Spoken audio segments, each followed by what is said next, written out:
کہ اب یہ طے کیا گیا کہ پہلے ان کچی آبادیوں کو کسی جگہ پر متبادل فراہم کیا جائے گا، اس کے بعد ان کو یہاں سے ہٹایا جائے گا۔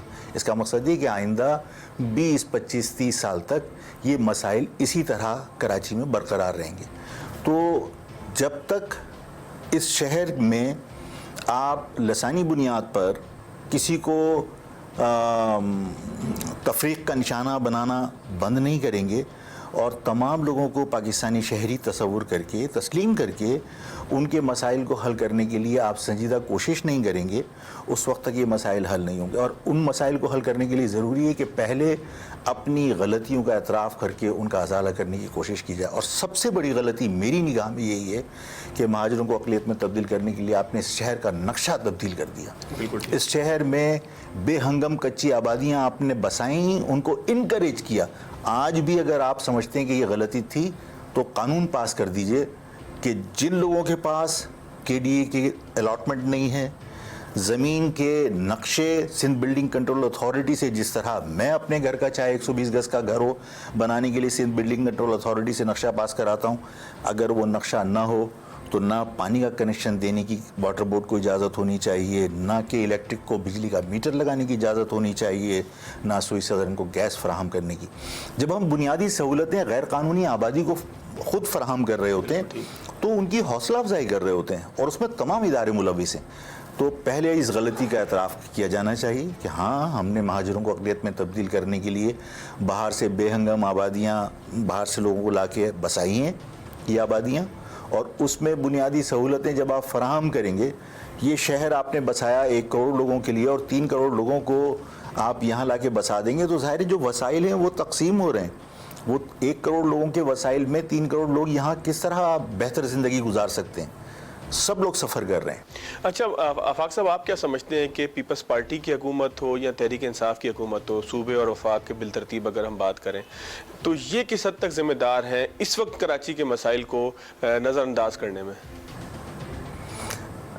دیکھیے، پیپلز پارٹی ہو یا تحریک انصاف، دونوں نے کراچی کے ساتھ زیادتی کی ہے۔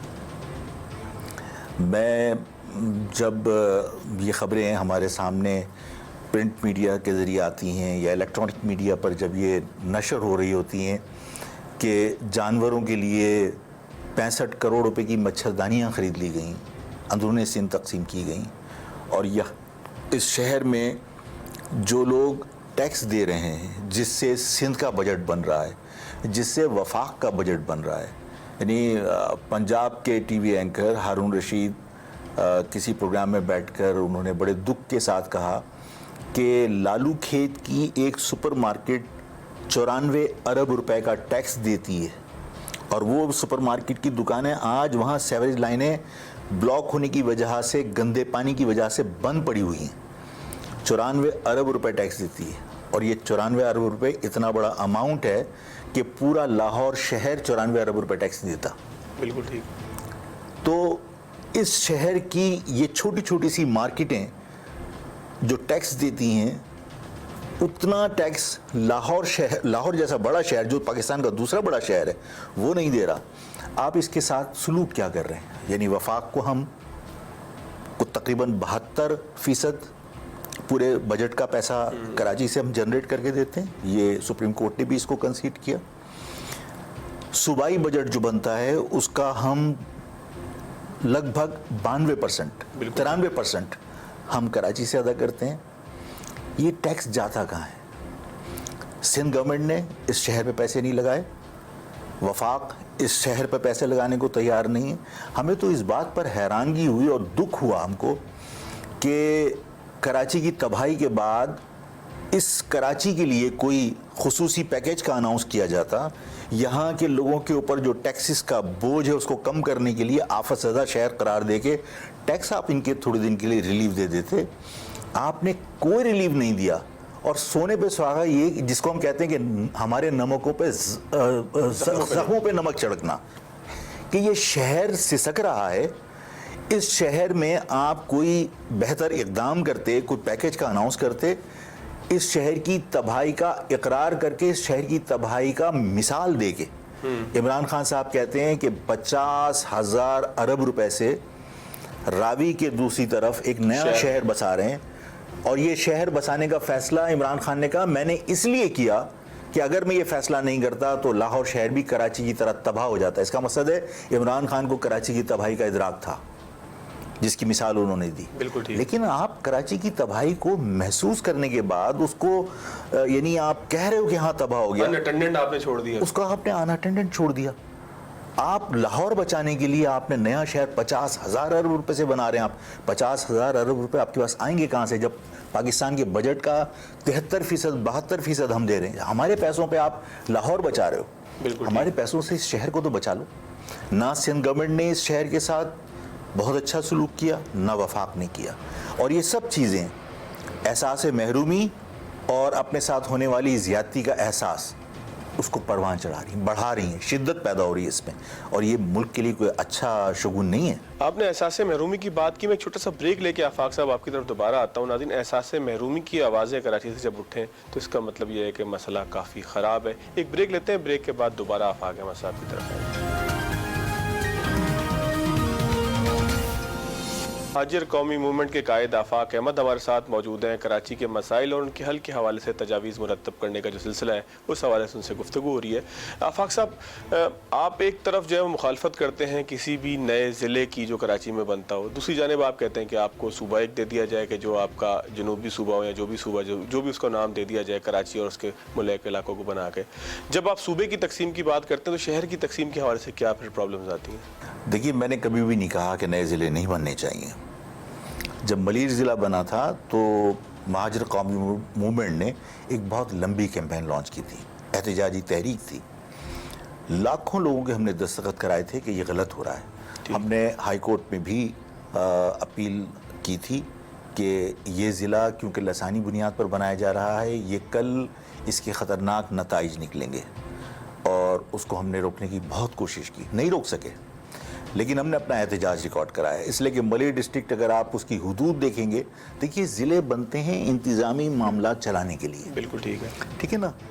آپ انتظامی معاملات کو سہولت سے چلا سکیں, اس کی تقسیم کی جاتی ہے ندی نالوں سے, نیچرل باؤنڈریز سے. اس ملیر ڈسٹرکٹ کے اندر آپ کو حیرانگی ہوگی کہ کچھ جزیرے ٹائپ کے چھوٹے چھوٹے سے علاقے شامل ہیں.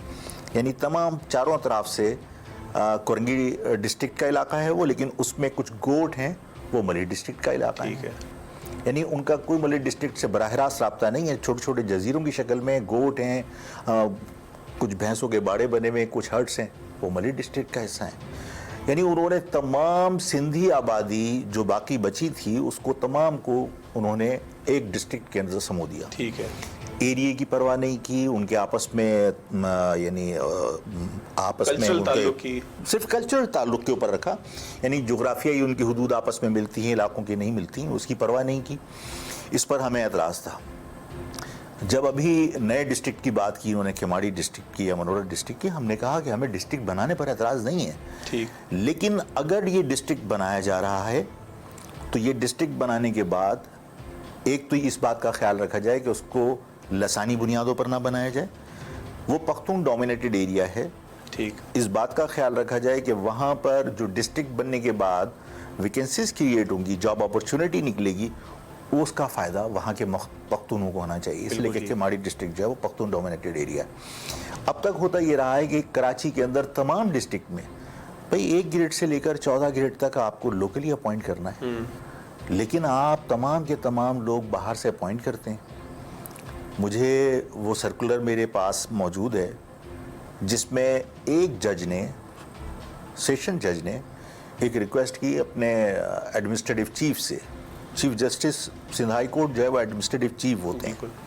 ان سے ریکویسٹ کی کہ مجھے اس کراچی کے اندر قابل اسٹینو نہیں مل رہا, مجھے اجازت دی جائے کہ میں انٹائر سندھ میں اپلیکیشن لوگوں سے کلیکٹ کروں یا مانگوں کہ بھئی میں کہیں سندھ سے بھرتی کر لوں. ایک جج نے ریکویسٹ کی تھی, تمام ججز کو الاؤ کیا انہوں نے کہ جی آپ کو اگر یہاں کوئی کمپیٹنٹ کلرک نہیں ملتا, کوئی چپراسی نہیں ملتا, کوئی پیون نہیں ملتا, آپ جو ہے وہ پورے سندھ سے بھرتی کر لیجئے. تو وہ 1 گریڈ سے 14 گریڈ تک کی جو ریسٹرکشنز تھیں وہ تو ختم ہو گئی. بالکل ٹھیک ہے. اب حال یہ ہے کہ آپ کسی یعنی اس شہر میں ٹوٹل پورے سندھ کے اندر لگ بھگ 700 ججز ہیں, 522 ججز جو ہے وہ صرف کراچی میں, 700 میں سے یہاں ان 522 ججز کا اور کیا نقصان ہے اس سے ہم بعد میں بحث کر سکتے ہیں، لیکن 522 ججز اگر یہاں اپوائنٹ ہیں تو ان کا عملہ بھی تو ہوگا، اور 1 گریڈ سے 14 گریڈ تک کا 522 ججز کا عملہ اگر لوکلی اپوائنٹ کر لیا جائے تو ہزاروں ویکینسیز صرف یہاں کے مقامی لوگوں کو مل سکتی ہیں، ایک ویکینسی نہیں ہے۔ میں ڈسٹرکٹ بنانے کے خلاف نہیں ہوں، آپ بنائیے، ایک تو وہ ایتھنک بیسس پہ نہیں بننا چاہیے، دوسری بات یہ کہ اگر آپ بنا رہے ہیں تو وہاں جو جاب اپرچونٹی نکلے وہاں کے مقامی لوگوں کو وہ اپرچونٹی اویل کرنے دو، آپ لا کے دادو لاڑکانہ سے اپوائنٹ نہیں کرو۔ آپ نے دوسری بات مجھ سے یہ کہی کہ آپ صوبہ بنانے کے خلاف ہیں، کراچی صوبہ۔ میں کراچی صوبے کی مخالفت میں نے ضرور کی، لیکن میں جنوبی سندھ صوبے کے حق میں ہوں اور وہ میری پارٹی کا منشور کا حصہ ہے۔ وہ بھی تو آفاق صاحب ایتھنک بیس کے اوپر ہے نا؟ نہیں، یہ اصل میں یہ ایڈمنسٹریٹو یونٹ ہم نے نہیں بنایا تھا، ٹھیک، یہ جو ڈویژن ہے یہ میں نے کریٹ نہیں کی، یہ ذوالفقار علی بھٹو صاحب نے کی۔ جب وفاق سے آپ کو کوٹا صوبے کو ملتا ہے تو یہ واحد صوبہ ہے جہاں پر اربن اور رورل کی تقسیم ہے۔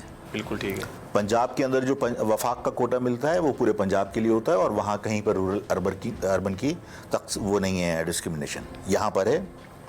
یہاں پر اربن ایریاز کو 40% کوٹا رکھا گیا اور رورل ایریاز کا 60% رکھا گیا۔ اس کا مقصد یہ ہے کہ اربن ایریاز کے لوگ الگ ہیں اور رورل ایریاز کے لوگ الگ ہیں۔ یہ تقسیم میں نے تو نہیں کھڑی کی تھی، یہ تقسیم تو ذوالفقار علی بھٹو نے کی تھی، پیپلز پارٹی اس کی کریٹر ہے۔ تو ہم تو صرف اس کے اوپر عمل درآمد چاہتے ہیں کہ جب 40% لوگ، وہ جو دیہی علاقوں میں 60% لوگ ہیں ان سے مختلف ہیں، بالکل ٹھیک ہے نا، ان کا کلچر مختلف ہے، ان کی زبان مختلف ہے، ان کے مفادات مختلف ہیں، ان کے ساتھ اربن ایریاز یا زبان کی بنیاد پر زیادتی ہو رہی ہے، تو ہم چاہتے ہیں کہ بھائی ٹھیک ہے، ہم بھی تو اس شہر کے لوگ ہیں، اس ملک کے لوگ ہیں، یہاں کے شہری ہیں۔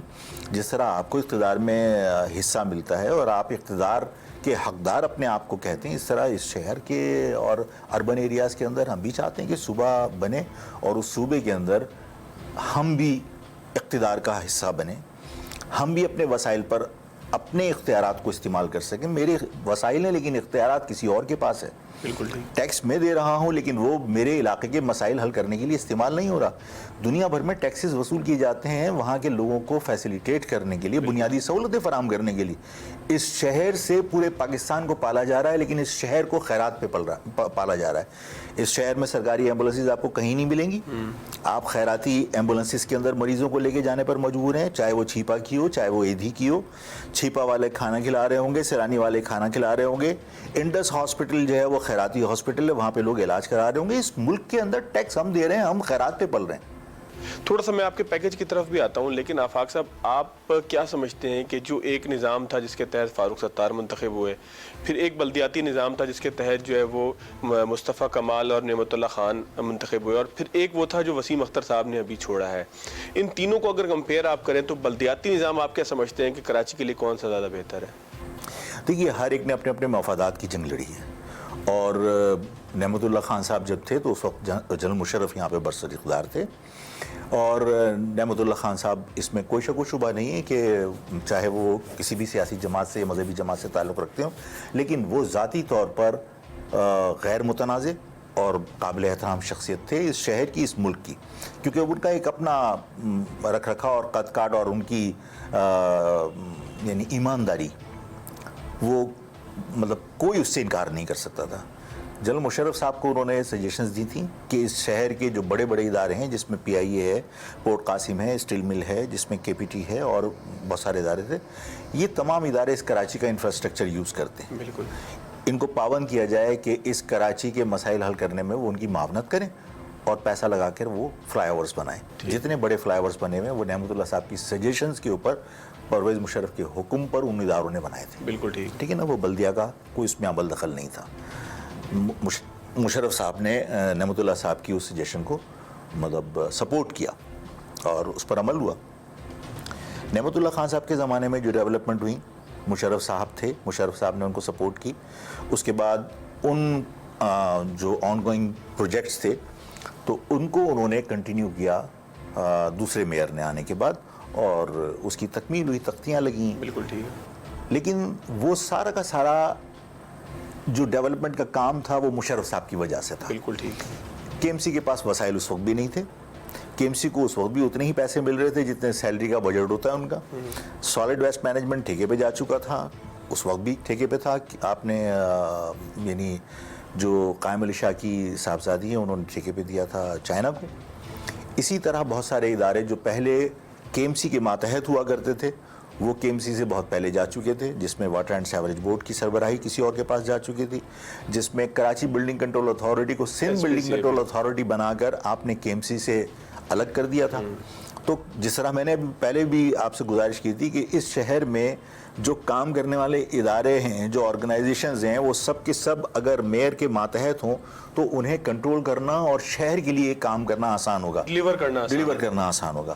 اب ظاہر ہے سندھ بلڈنگ کنٹرول اتھارٹی بننے کے بعد اختیارات کراچی کے لوگوں کے پاس سے منتقل ہو گئے اندرون سندھ کے لوگوں کے پاس. اب وہاں پہ کلرک بھی باہر سے آ کے اپوائنٹ ہوتا ہے, اس کو کراچی کے معاملات اور کراچی کے مسائل سے کوئی دلچسپی نہیں ہے. وہ جو بازار وہاں گرم ہوا ہوا ہے سب کو معلوم ہے. تو یہ ساری صورتحال ہے. جو میئر کا وقت تھا وہ مشرف صاحب کے زمانے میں جو 2 میئر گزرے ان دونوں نے مشرف صاحب کی سپورٹ کو انجوائے کیا. بالکل ٹھیک ہے. تو آپ یہ سمجھتے ہیں کہ وہ سب سے بہتر تھا؟ نظام کون سا بہتر تھا؟ 2013 کا بہتر تھا, 2001 کا بہتر تھا, یا جو 80s کا تھا؟ نظام میں تو کوئی تبدیلی نہیں آئی, صرف وسائل کی کمی ہے. نظام تو 2001 میں اختیارات تھوڑے سے زیادہ تھے, ادارے ماتحت تھے. 2013 میں تو بالکل ہی کچھ نہیں, بالکل ختم ہو گئے تھے. بالکل.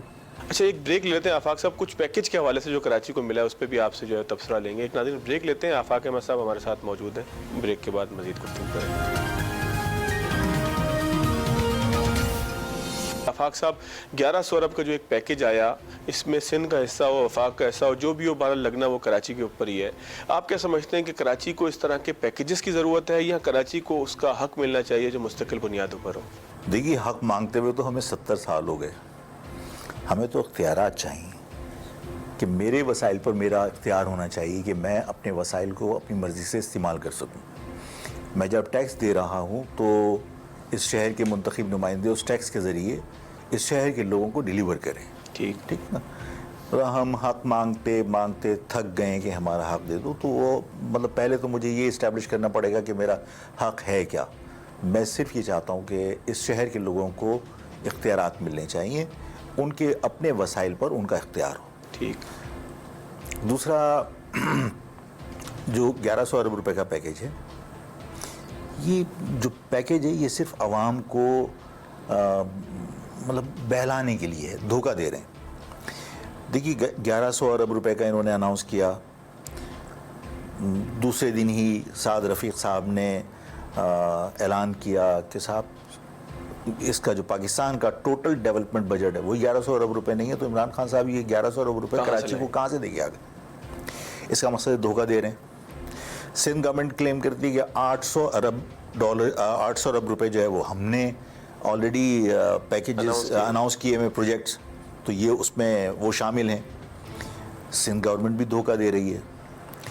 1100 ارب روپے جو بنتے ہیں وہ تقریباً $652 ملین ہیں جو ورلڈ بینک سے ریلیز ہوئے. ٹھیک ہے نا. آئی ایم ایف سے ریلیز ہوئے ہیں یا ورلڈ بینک سے, سوری میں یہاں عالمی امداد کے لیے. یہ جو $652 ملین ہیں یہ لگ بھگ 1100 ارب روپے ہی بنتے ہیں. ٹھیک ہے. اچھا, اس میں باقاعدہ انہوں نے اس کو بریک اپ پیسوں کا بنایا ہے کہ کس طرح کہاں تقسیم ہوں گے.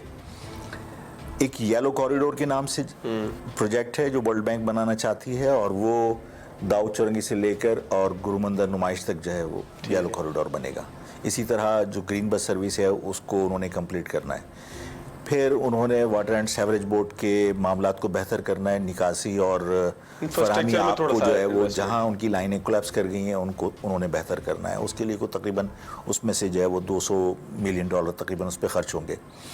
پھر کچھ انہوں نے لوگوں کو انسینٹیوز دینے ہیں, انڈسٹریلسٹ کو اور بزنس کمیونٹی کو, چاہے وہ ان کے علاقوں میں ڈیولپمنٹ کی صورت میں ہو یا کسی اور صورت میں, تاکہ لوگوں کو یہاں انویسٹمنٹ کے لیے انکریج کیا جا سکے. تو یہ سارے کے سارے پیسے باہر سے آنے ہیں. ہم تو بات یہ کر رہے ہیں کہ جو پیسے ہم سے لیے گئے ہیں, یعنی اگر ایک مارکیٹ ہی سوال کر بیٹھے کہ لیاقت آباد کی سپر مارکیٹ نے 94 ارب روپیہ ٹیکس دیا ہے,